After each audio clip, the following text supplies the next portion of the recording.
Hi and hello everyone, welcome back to YouTube channel maths classes by Sandeep. आप सबका इस video के अंदर स्वागत है। अब इसमें देखिए, आज हम इस वीडियो के अंदर करेंगे चैप्टर 12 हेरॉन्स फार्मूला की exercise 12.2।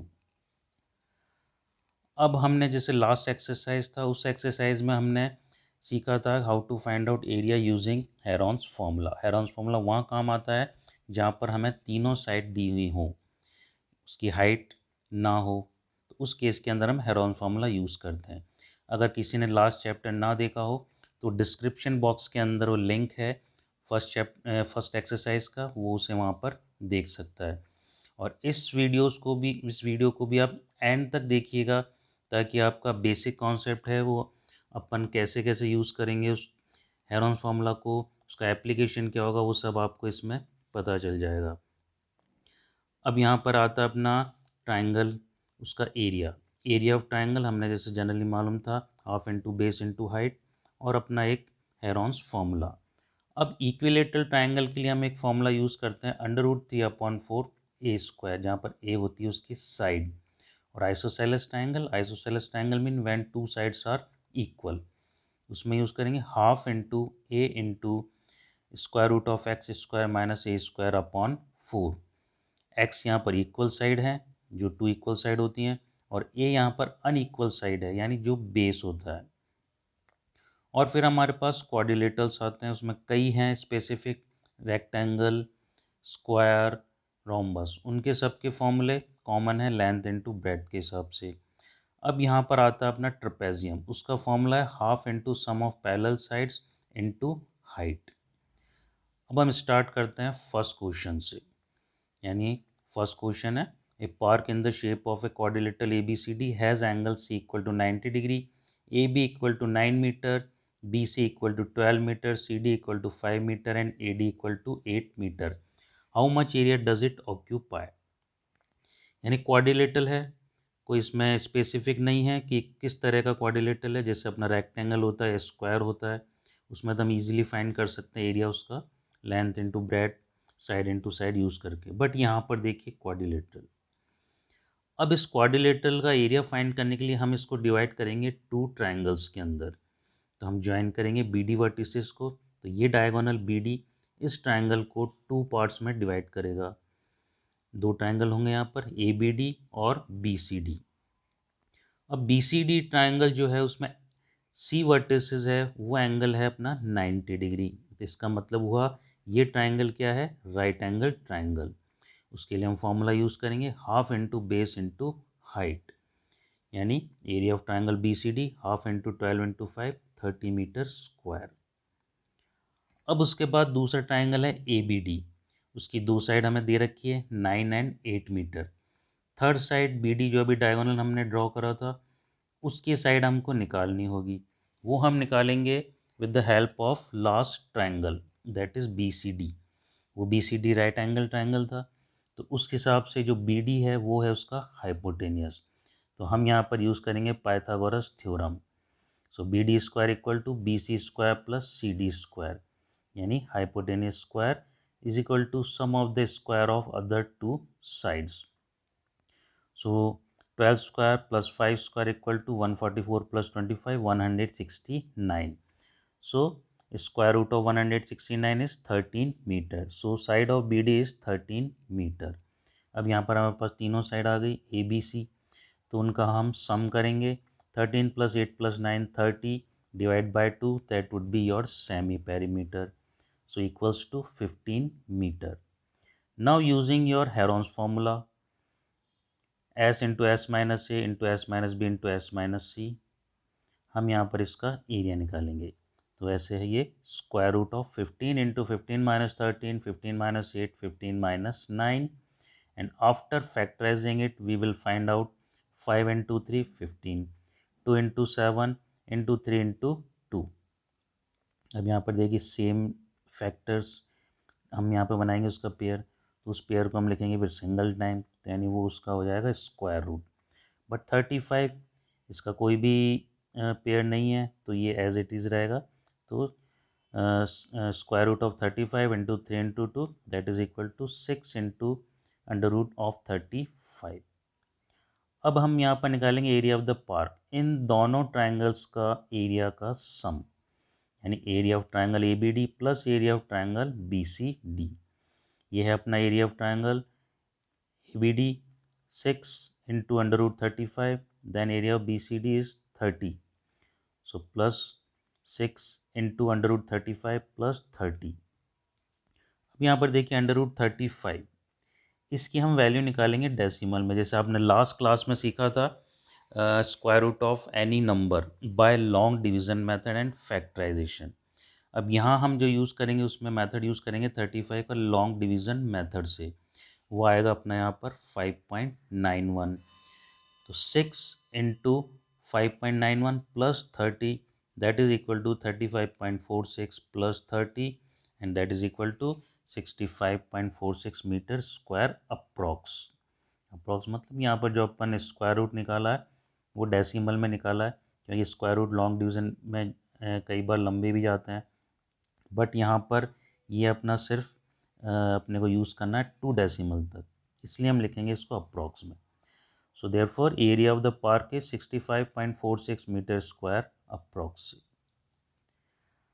Now in the next question number 2nd, this is similar to last question. Find the area of quadrilateral ABCD in which AB equal to 3 cm, BC equal to 4, CD equal to 4 cm, DA equal to 5 cm and AC equal to 5 cm. This is a quadrilateral. अब यहाँ पर देखो जो diagonal AC है इस quadrilateral को divide कर रहा है 2 ट्राइंगल्स के अंदर, उसमें से एक ट्राइंगल ABC है। इसमें तो इस साइड जैसे छोटी सी हैं तो इसमें आपको जनरली पता चल ही आएगा कि जो भी लॉन्गेस्ट साइड होती है उसका स्क्वायर अगर अदर 2 साइड के स्क्वायर के सम के बराबर है तो वो अपना होता है राइट एंगल ट्राइंगल। इसमें अपन यूज़ करेंगे पाइथागोरस थ्योरम। पाइथागोरस थ्योरम जैसे आपने लास्ट क्लास में भी कई बार यूज़ करा, पाइथागोरन ट्रिपलेट, यानी जहाँ भी कोई 3 नंबर्स होते हैं उसमें जो सबसे बड़ा नंबर होता है वो अपन हाइपोटेनस होता है अपना, क्योंकि राइट एंगल ट्राइंगल में सबसे लंबी साइड कौन सी होती है? Hypotenuse, that is opposite to angle of 90 degree. ऐसे अब यहाँ पे 5 स्क्वायर करेंगे that is 25 and 3 square plus 4 square 9 plus 16। अभी दोनों का सम इक्वल है 25 इक्वल टू 25, यानी ये अपना राइट एंगल ट्राइंगल है। तो इसका एरिया अपन निकालेंगे जैसे लास्ट निकाला था अपन ने, half into base into height, so it is half into 3 into 6, sorry 3 into 4 6 centimetre square. अब हम यूज़ करेंगे Heron's formula for finding area of triangle A C D. इसमें देखिए साइड्स हैं तीनों, A B C 5 plus 4 plus 5 upon 2 equals to 14 upon 2 equals to 7 centimetre. This is the semi perimeter. Using your Heron's formula, we will find out area. Square root of 7 into 7 minus 5 into 7 minus 4 into 7 minus 5. तो ये आ गया अपना factorise करने पर 7 into 2 into 3 into 2 and finally this would be 2 into under root 21 centimetre square. अब यहाँ पर अंडर रूट 21 की वापस से हम पॉइंट्स के अंदर वैल्यू निकालेंगे तो आएगा अपना 4.58, ये अप्रॉक्स से लगभग है। तो ये अपना एरिया हो गया इस ट्राइंगल का 9.16 सेंटीमीटर स्क्वायर। अब क्वाड्रिलेटरल का एरिया, इसके लिए हमको दोनों ट्राइंगल के एरिया को सम करना होगा, तो वो करेंगे हम, तो आएगा 6 plus 9.16 that is equal to 15.16 centimetre square. इसका मतलब area of the quadrilateral is 15.16 centimetre square. It is also approx. Now move on to question number 3rd.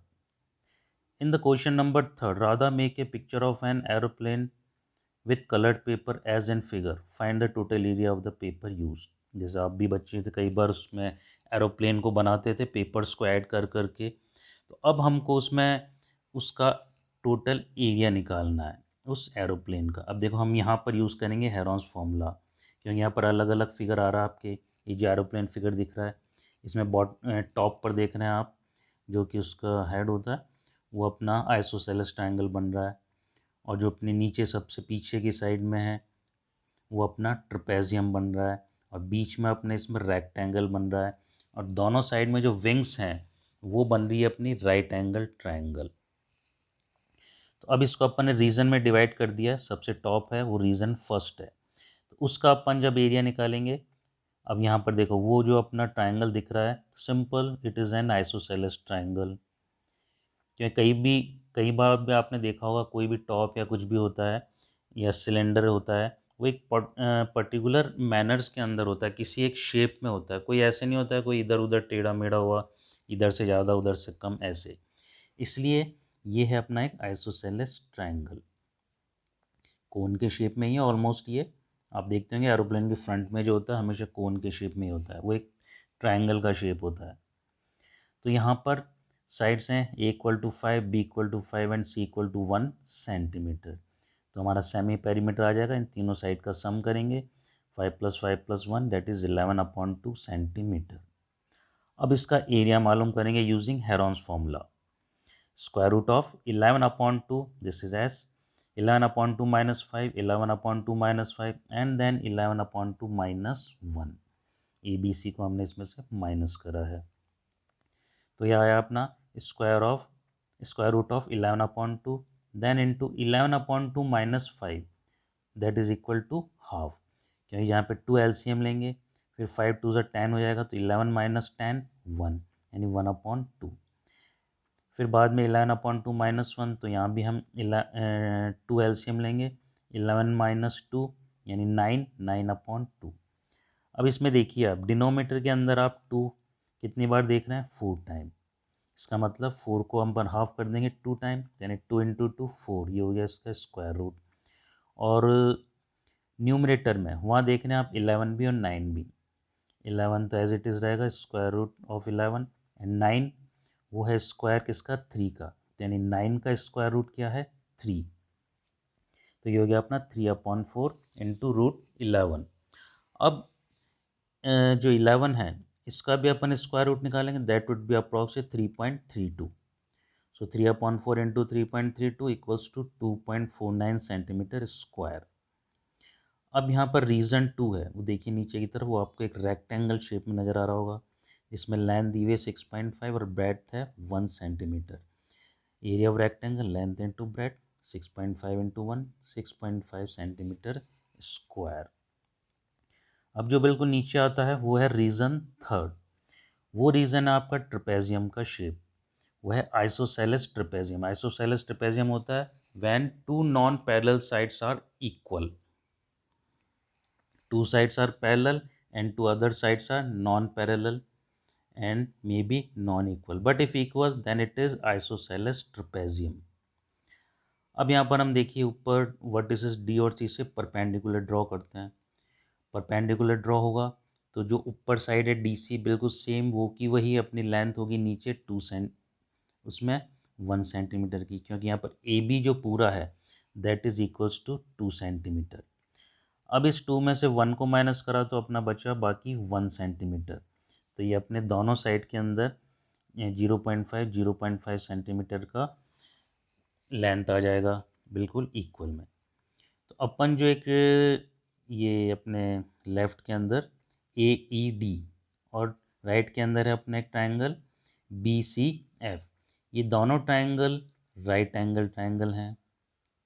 तो इसके लिए हम क्या करेंगे, यहाँ भी हम पाइथागोरस थ्योरम लगाएंगे, क्योंकि यहाँ पर हमको मालूम करनी है हाइट ED यानी ये है इसका परपेंडिकुलर, और ट्रायंगल AED में ये है परपेंडिकुलर। तो अब यहाँ पर परपेंडिकुलर का कैसे मालूम करेंगे, उसमें hypotenuse square minus base square, यानी 1 square minus 0.5 square that is equal to 1.0.25 0.75 यानी 3/4।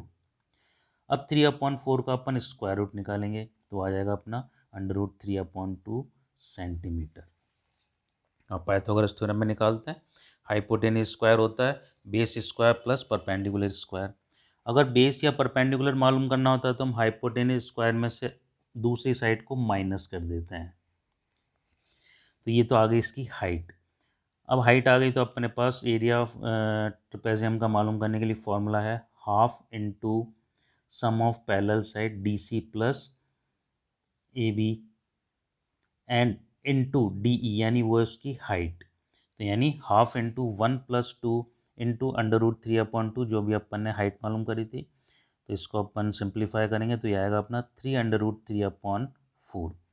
अंडर रूट 3 की भी यहाँ पर अपन वैल्यू रखेंगे पॉइंट्स में, 1.732 डेसिमल नंबर में, तो ये आ जाएगा अपना 3 into 1.732 5.196/4, and that is equal to 1.299, जिसको हम लिख सकते हैं 1.3 सेंटीमीटर स्क्वायर भी, क्योंकि यह है अप्रॉक्स में। कभी भी आप डेसिमल में जो नेक्स्ट नंबर होता है, अगर वो 5 से ऊपर होता है तो हम उसके पिछले नंबर को एक डिजिट बढ़ा देते हैं।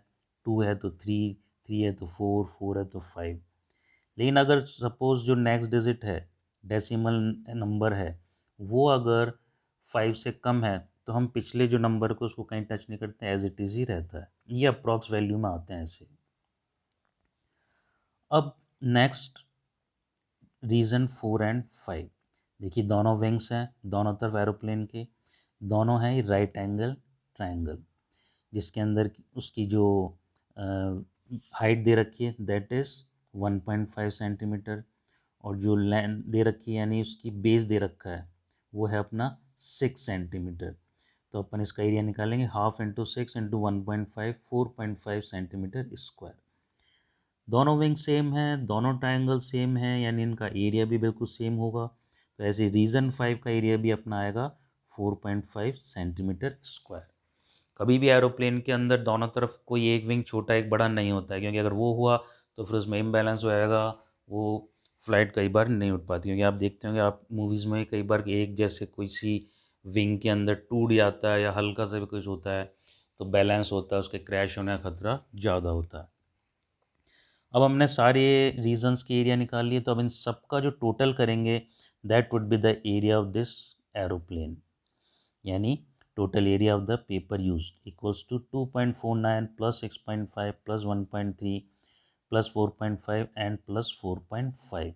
इन सब रीजन का अपन ने एरिया ऐड कर दिया, that is equal to 19.29 centimetre square. So this is the area of the paper used. अब हम चलते हैं नेक्स्ट क्वेश्चन पर, question number 4। A triangle and A parallelogram have the same base and same area, यानी triangle और parallelogram दोनों का area same है। If the sides of the triangle are 26 centimetre, 28 centimetre and 30 centimetre and the parallelogram stands on the base 28 centimetre, find the height of the parallelogram. यानी यहाँ पर हमको triangle की साइड्स दे रखी हैं A B C, 26, 28 and 30 centimetre. इसका हम सेमी पेरीमीटर निकालेंगे, तीनों साइड को सम करेंगे that is equal to 84 divide by 2, तो आ गया अपना 42 सेंटीमीटर, यानी ये है सेमी पेरीमीटर। अब इसका अपन एरिया निकालेंगे using Heron's formula, square root of 42 into 42 minus 26 into 42 minus 28 into 42 minus 30, so that is equal to 42 into 16 into 14 into 12. After factorizing and keeping the same factor together, we will find out 7 into 6 into 4 into 2, that is equal to 336 centimetre square. यानी हमारे पास triangle का area आ गया।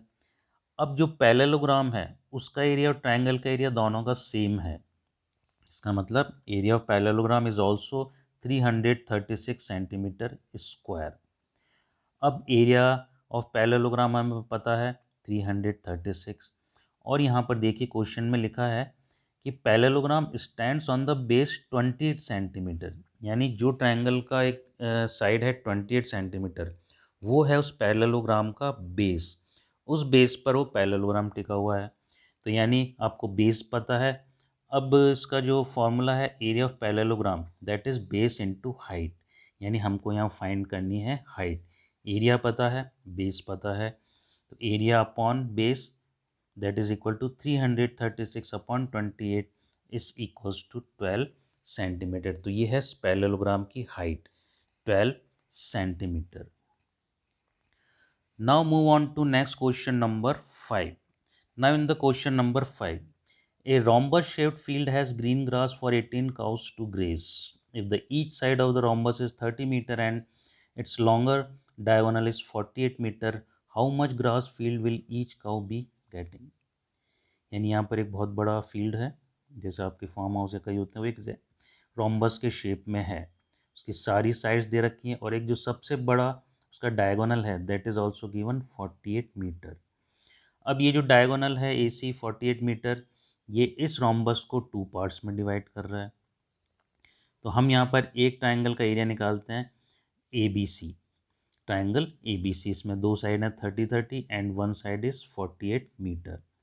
इन सबको add करेंगे, 30 + 48 + 30 that is equal to 108 upon 2 करेंगे तो हमारा semi perimeter आ जाएगा, that is equals to 54 metre.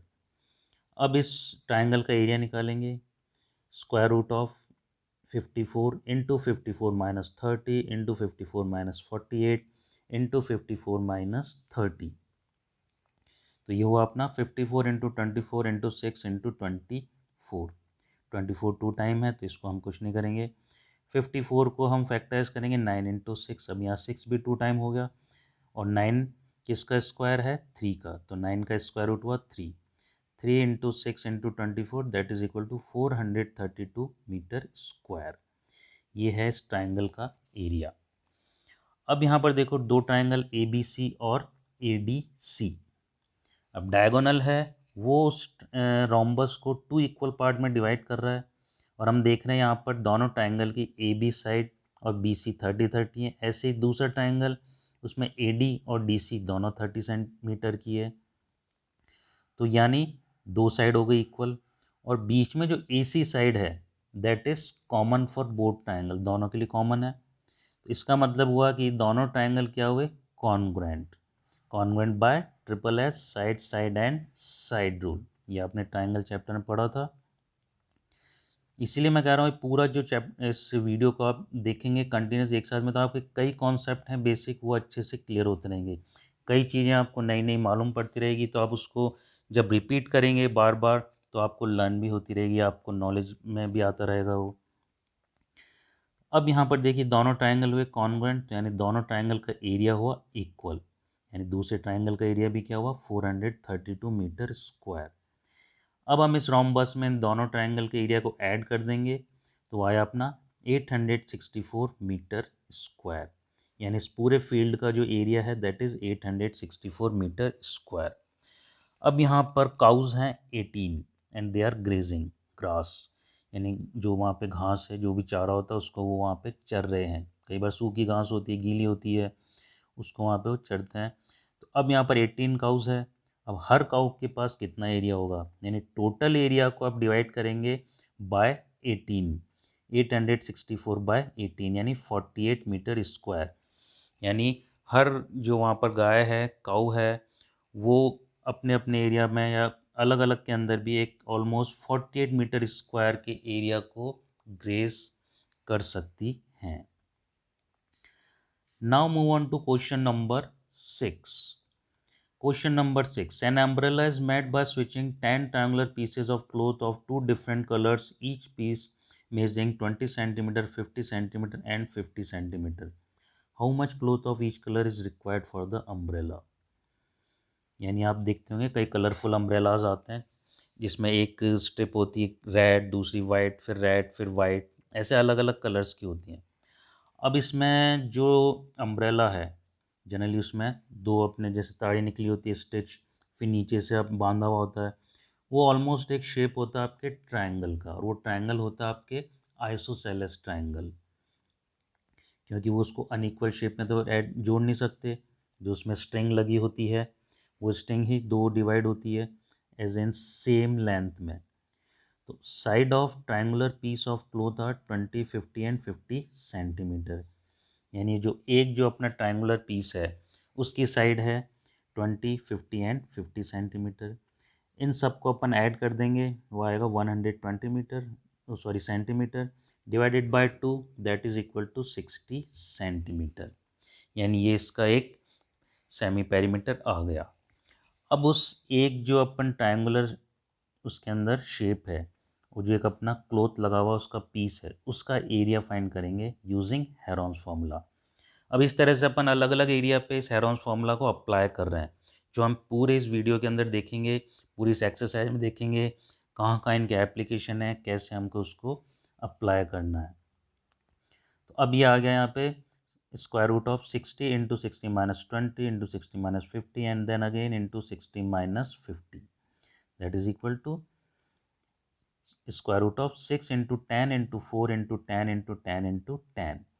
Keeping same factor together, we will find out 200 into under root 6 centimetre square. यानी ये आपके एक जो उसमें ट्रायंगुलर पीस के अंदर क्लोथ लगा था, कपड़ा लगा था, उसका एरिया आ गया। अब यहाँ पर 10 ट्रायंगुलर पीस हैं जो अलग अलग कलर के, 2 डिफरेंट कलर में, तो यानी 5 एक कलर है के ट्रायंगल हैं और 5 दूसरे कलर के ट्रायंगल हैं। तो area of cloth of each colour, यानी हम मल्टीप्लाई करेंगे 5 इंटू 200 अंडर रूट 6, तो that is equal to 1000 into under root 6 centimetre square. यह आ गया आपका एक कलर का जो उसमें कपड़ा लगा था, जो क्लोथ लगा था। इसलिए उस अम्ब्रेला के अंदर जो आपको चाहिए था कलर का, आपके जो क्लोथ लगा उसका area, that is equal to 1000 into under root 6 centimetre square. अब चलते हैं नेक्स्ट क्वेश्चन नंबर 7 पर। A kite in the shape of a square with a diagonal 32 centimeter and an isosceles triangle of base 8 centimeter and sides 6 centimeter. Each is to be made of 3 different shades. How much paper of each shade has been used? यहाँ पर देखिए kite है, kite है आपके square के shape में और नीचे जो टेल लगी है। अब जैसे आप पतंग उड़ाते हैं, पतंग में आप देखते होंगे काइट के अंदर टेल जो होती है ऑलमोस्ट आइसोसेलेस शेप में होती है। और ऊपर जो ट्रायंगल के काइट के अंदर कई बार अलग अलग कलर्स होते हैं, हम अलग अलग कलर्स यूज़ करते हैं। डिफरेंट डिफरेंट जो आपके काइट्स आती हैं उनको आप अलग अलग नाम भी देते हैं। अब यहाँ पे जो ये काइट है ये है आपके स्क्वायर शेप में। अब स्क्वायर शेप में यानी स्क्वायर की भी कुछ प्रॉपर्टीज़ होती हैं। Sum of all sides are equal and angle of all is of 90 degree and diagonals bisect each other at 90 degree, यानी उसके जो डायगोनल्स होते हैं वो बाइसेक्ट करते हैं एट 90 डिग्री। यही सेम प्रॉपर्टी होती है आपके रोम्बस के लिए। रोम्बस के अंदर भी डायगोनल्स क्या करते हैं, एक दूसरे को बाइसेक्ट करते हैं एट 90 डिग्री एंगल पर। अब स्क्वायर के जो डायगोनल होते हैं दैट आर इक्वल, यानी स्क्वायर में जो डायगोनल्स आए वो हैं आपके इक्वल। तो अब यहाँ पर जो डायगोनल्स हैं दोनों हैं 32 सेंटीमीटर एंड 32 सेंटीमीटर। अब यहाँ पर देखिए बाद में, अब जो यहाँ पर ए सी और बी डी हैं दोनों हैं 32 सेंटीमीटर के और उनको डिवाइड कर रहे हैं डायगोनल। तो वो जो आपके O A equal to O B equal to O C equal to O D, ये चारों हो जाएंगे इक्वल क्योंकि ये बाइसेक्ट कर रहे हैं आपस में। और कहाँ पे कर रहे हैं, at point O at the angle of 90 degree. अब जैसे टॉप पार्ट है ये इस काइट का हाफ पार्ट है जो कि एक कलर में है और नीचे जो है सेकंड पार्ट वो है सेकंड कलर में, दूसरे कलर में, और ये नीचे टेल है वो है तीसरे कलर में। तो अब जैसे अपने ऊपर एक जो फर्स्ट है रीजन, उसके अंदर area of triangle A B C. अब ये देखो राइट एंगल ट्रायंगल। अब इसके अंदर जो आपके बेस है A C that is equal to 32 centimetre. फिर उस पर जो हाइट है O B that is 16 centimetre क्योंकि ये डायगोनल बाइसेक्ट होके हो गया 32 का half 16। So half into 32 into 16 256 centimetre square. अब नीचे एक ट्राइंगल है। अब जैसे हमने पहले भी करा था रोम्बस के अंदर diagonal bisecting that rhombus in two equal triangle, same इसमें स्क्वायर में भी यही होता है। डायगोनल ने बाइसेक्ट कर दिया उसको टू ट्राइंगल्स में। अब ये जो टू ट्राइंगल्स हैं ये बिल्कुल सेम है, सेम शेप है, इनकी साइड्स इक्वल हैं, तो इसलिए ये दोनों ट्राइंगल जो हुए by triple S rule it is congruent, तो उनका फिर एरिया भी बिल्कुल सेम हुआ। तो area of region 1 that is equal to area of region 2, यानी उसका भी एरिया क्या हुआ अपना 256 सेंटीमीटर स्क्वायर। अब नीचे जो अपना आता है देखिए टेल, वो है अपनी आइसोसेलेस ट्रायंगल में, उसकी साइड है 6, 6 एंड 8 सेंटीमीटर। इन तीनों को ऐड करेंगे तो आ जाएगा 20/2, that is equal to 10 centimetre. It is the semi perimeter. अब इसका एरिया निकालेंगे हम using Heron's formula. Square root of 10 × 10⁻6 × 10⁻6 × 10⁻8, that is equal to square root of 10 × 4 × 4 × 2। फिर यहाँ भी हम उसको फैक्टराइज किया हमने, फिर उसको सेम फैक्टर को साथ रखा, उसको सिंगल लिखा, फिर हमने स्क्वायर रूट मालूम करा तो आया अपना 2 × 4 × √5, that is equal to 8 square root of 5 centimetre square.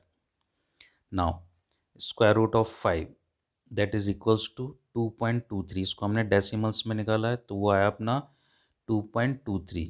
उसको मल्टीप्लाई करा 8 से, दैट इज 17.84 सेंटीमीटर स्क्वायर।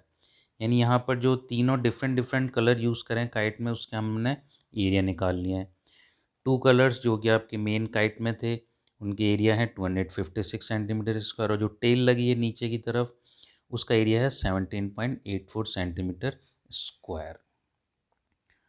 अब आते हैं अपन क्वेश्चन नंबर 8 पर। A floral design on a floor is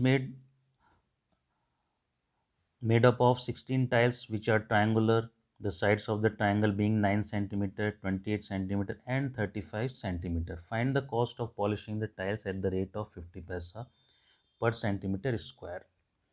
अब जैसे आपके कई बार स्क्वायर टाइल्स होती है तो आप उसका एरिया निकालते हैं, फिर फ्लोर का पूरा एरिया निकालते हैं, फिर उसके बाद उसके पॉलिशिंग या फिर उसको पेविंग कुछ भी होता है उसका हम कॉस्ट निकाल लेते हैं। ठीक वैसे ही अब यहाँ पर ये जो टाइल्स लगी है उसका शेप है ट्रायंगल का, ट्रायंगुलर शेप में है, तो हम यहाँ पर उसको यूज़ करेंगे फॉर्मूला हेरॉन्स का, उसका एरिया फाइंड करने के लिए। इसलिए जो कई बार अपन एप्लीकेशन करते हैं अलग अलग जगह पे अलग अलग तरीके से उसको करना है अपने को। तो अब यहाँ पे देखिए side of triangular tiles are 9 centimetre, 28 centimetre and 35 centimetre. यानी ये जो तीन साइड है इन तीनों को अपन ऐड करेंगे, 9 + 28 + 35 दैट इज इक्वल टू 72, फिर डिवाइड कर देंगे by 2 that is equal to 36 centimetre. तो ये आ गया आपका सेमी पेरीमीटर। सेमी पेरीमीटर को यूज़ करेंगे हम हेरॉन्स फार्मूले में। अब हेरॉन्स फार्मूला को हम यूज़ करेंगे to find out area of this triangular tile. Square root of 36 into 36 minus 9 into 36 minus 28 into 36 minus 35, it is equal to 36 into 27 into 8 into 1. After factorizing, we get it 6 into 3 into 2 into under root 6, that is equal to 36 into under root 6 centimetre square. ये था अपना एक tiles का area.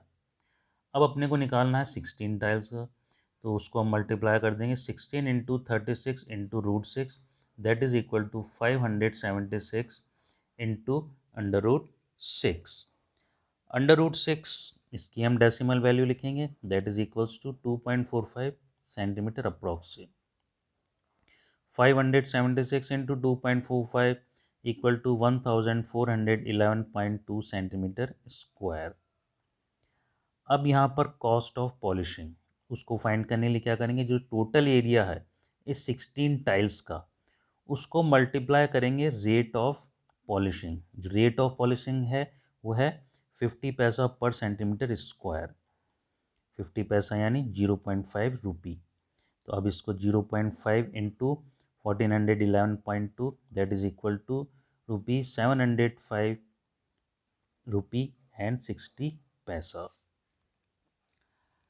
Now move on to next question number 9. In this question number 9, this is the last question. A field is in the shape of trapezium whose parallel sides are 25 and 10 meter. The non-parallel sides are 14 meter and 13 meter. Find the area of the field. अब यहाँ पर देखिए trapezium बना हुआ है, उस trapezium के आपको पैरेलल साइड दे रखी है और नॉन पैरेलल साइड भी दे रखी है। तो अब हम क्या करेंगे, देखिए जो अपने पैरेलल साइड में वर्टिसेस हैं डी सी और ए एंड बी जो बेस में बना हुआ है। अब ए डी जो अपने लेफ्ट साइड में आप देख रहे हैं नॉन पैरेलल साइड है ट्रेपेजियम की, उस एडी के पैरेलल सी वर्टेक्स से एक लाइन और ड्रॉ करेंगे, पैरेलल लाइन, यानी एडी के पैरेलल होगी और सी वर्टेक्स से, तो वो होगी अपनी लाइन सी ई, यानी सी ई लाइन पैरेलल है एडी के। ऐसे डी सी लाइन पैरेलल है ए बी के, तो वो डी सी लाइन पैरेलल हुई ए ई के। तो अब यहाँ पे देखो दोनों पेयर इसके पैरेलल हो गए, तो इसका मतलब क्या हुआ, ये हो गया एक आपका पैरेललोग्राम। अब अपन D C equals to A E 10 metre है, वो भी 10 मीटर है, बट जो अपने ए बी थी वो टोटल उसकी जो लेंथ थी दैट वाज 25 मीटर। उसमें से हम 10 मीटर को माइनस कर देंगे तो बाकी बचा अपना 15 मीटर, तो वो हुआ अपना B E side, B E side that is equal to 15 metre. अब यहाँ पर देखो एक ट्राइंगल बन रहा आपका बी सी ई। अब ये जो ट्राइंगल है बी सी ई, इसके अंदर बी ई जो अभी अपन ने मालूम करी थी 15 मीटर, और बी सी जो आपको दे रखी है already in the question 14 metre. अब जो हमने ए डी के पैरेलल ड्रॉ करी थी लाइन सी ई, उसकी लेंथ भी क्योंकि वही होगी 13 मीटर, क्योंकि पैरेललोग्राम अपन ये बना है फिगर, तो सी ई जो हुआ वो भी हुआ कितना 13 मीटर। तो यानी अपने पास ट्राइंगल बी सी ई की तीनों साइड आ गई 15, 14 एंड 13 मीटर। अब इसका सेमी पेरीमीटर निकालेंगे by making sum of all these sides, 15 plus 14 plus 13 equals to 42 upon two 21 metre. Now area of this triangle B C E using Heron's formula, यहाँ पर देखिए हम हेरॉन्स फार्मूला यूज़ कर रहे हैं, उसके बाद ही इस पूरे ट्रेपेजियम का एरिया आएगा, क्योंकि यहाँ पर ट्रेपेजियम की हाइट नहीं दे रखी है। So that is equals to square root of 21 into 21 minus 15 into 21 minus 14 into 21 minus 13 equals to 21 into 6 into 7 into 8। अब इसको फैक्टराइज करते हैं तो उसके बाद ये अपना आता है यहाँ पर 3 इंटू 7 इंटू 2 84 मीटर स्क्वायर, यानी इस एरिया का यहाँ पर ट्राइंगल आ गया। इसलिए मैंने स्टार्टिंग में कहा था कि इस पूरे वीडियो को अंत तक देखें, क्योंकि यहाँ पर आपको अलग अलग तरह से अलग अलग एरिया निकालना आएगा। अब यहाँ पे इस एरिया का इस ट्राइंगल का एरिया तो आ गया अपने पास 84 मीटर स्क्वायर, और बेस है अपना यहाँ पर कौन सा B E that is equals to 15 metre. अब हम यूज़ करते हैं formula half into base into height. यहाँ पर एरिया भी है बेस भी है, बस अपने को ज़रूरत है हाइट की, तो मिसिंग जो है हाइट उसको हम निकाल सकते हैं। So put the values after that find out height. Height would be area into 2 upon base, यानी 84 into 2 upon 15 that is equal to 56 upon 5 metre. तो ये जो हाइट है इसकी C F that is equal to 56 upon 5 metre. अब जो trapezium है, trapezium का जो एरिया निकालने का फॉर्मूला था half into sum of parallel sides into height. Parallel side तो ऑलरेडी दे ही रखा है, यानी उसका सम क्या हुआ 10 प्लस 25। फिर अभी हाइट अपन ने निकाली है दैट इज़ 56 अपॉन 5, तो इसको अपन मल्टीप्लाई करेंगे वैल्यू इसमें रख के, तो वो आएगा अपना half into 35 into 56 upon 5 equals to 196 metre square. यानी ये जो फील्ड है जो ट्रेपेजियम के शेप में है उसका एरिया आ गया 196 मीटर स्क्वायर। तो हमने इस वीडियो के अंदर देखो अलग अलग फिगर्स के अलग अलग एरिया निकालने का तरीका सीखा था अलग अलग तरीके से। So everyone clear with this, सबको अच्छा लगा होगा। If you liked it then like it and share to others. Thank you for watching this channel.